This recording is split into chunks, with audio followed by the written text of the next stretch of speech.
नमस्कार मित्रों, अनंत कथा सागर चैनल में मैं डॉक्टर आदित्य पाराशरी आपका फिर स्वागत करता हूं। महाभारत कथाओं की श्रृंखला को आगे बढ़ाते हुए वन पर्व में च्यवन मुनि की कथा चल रही है। आगे बढ़ने से पहले आपसे निवेदन करता हूं कि मेरे चैनल को आप सब्सक्राइब अवश्य करें ताकि किसी भी नए एपिसोड के अपलोड होने पर आपको सूचना तुरंत मिल जाए। तो जैसा कि पिछले एपिसोड में बताया कि च्यवन मुनि और सुकन्या का विवाह किस परिस्थिति में हुआ था। अब विवाह होने के बाद वो च्यवन मुनि के साथ रहने लगी, अपने पति धर्म का पालन करने लगी।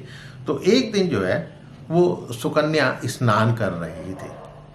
उस समय उसके सब अंग ढके हुए नहीं थे। इसी अवस्था में वहाँ पे दोनों अश्वनी कुमार देवताओं ने उसे देखा।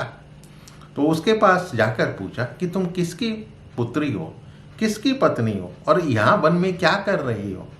सुकन्या ने लज्जित होकर कहा कि मैं राजा शर्याति की पुत्री और महर्षि च्यवन की पत्नी हूँ।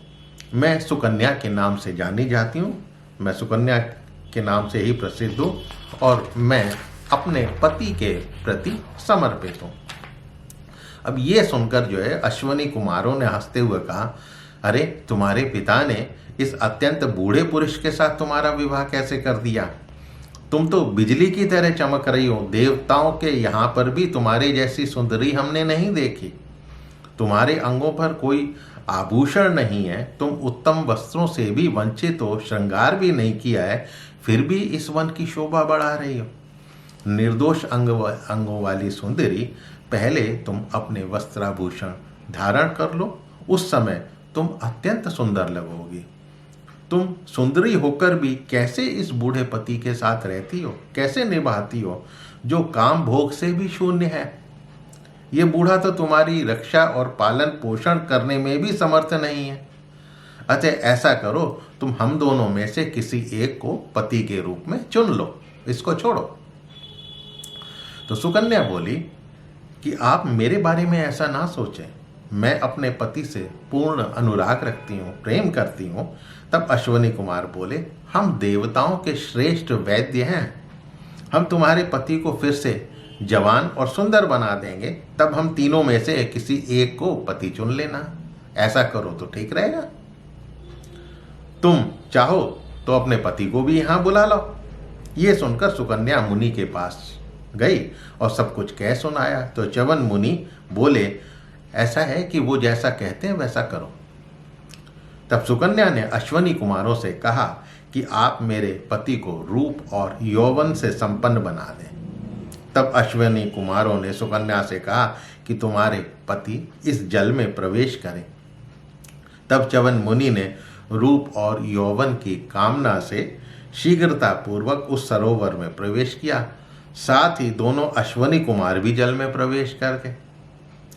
अब 2 घड़ी के पश्चात जब निकले तो दोनों अश्वनी कुमार भी बाहर निकल आए, च्यवन मुनि भी बाहर निकल आए।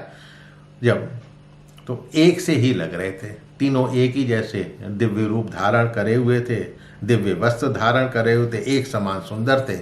और सबने एक साथ सुकन्या से कहा कि तुम किसी एक को पति चुन सकती हो।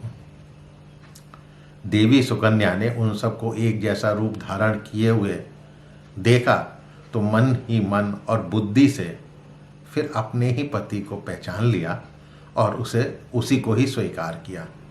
च्यवन मुनि बड़े प्रसन्न हुए। अश्वनी कुमारों से बोले कि आप दोनों ने मुझ बूढ़े को रूपवान और तरुण बना दिया है, साथ ही मुझे अपनी भार्या भी मिल गई है। इसलिए प्रसन्न होकर मैं आप दोनों को यज्ञ में देवराज इंद्र के सामने ही सोमपान का अधिकारी बना दूंगा। ये सुनकर प्रसन्न होकर अश्वनी कुमार देवलोक चले गए और च्यवन मुनि सुकन्या वो दोनों देव दंपत्ति की भांति जो है वो विहार करने लगे। अब उसके बाद क्या होता है, क्या अश्वनी कुमार सोमपान के अधिकारी बने या नहीं, तो अगले एपिसोड में देखिएगा। हाँ, मेरे चैनल को सब्सक्राइब अवश्य कीजिएगा और अपने इष्ट मित्रों से इसको शेयर अवश्य करें। मिलता हूँ इसी कथा को आगे बढ़ाते हुए अगली एपिसोड में। तब तक के लिए नमस्कार।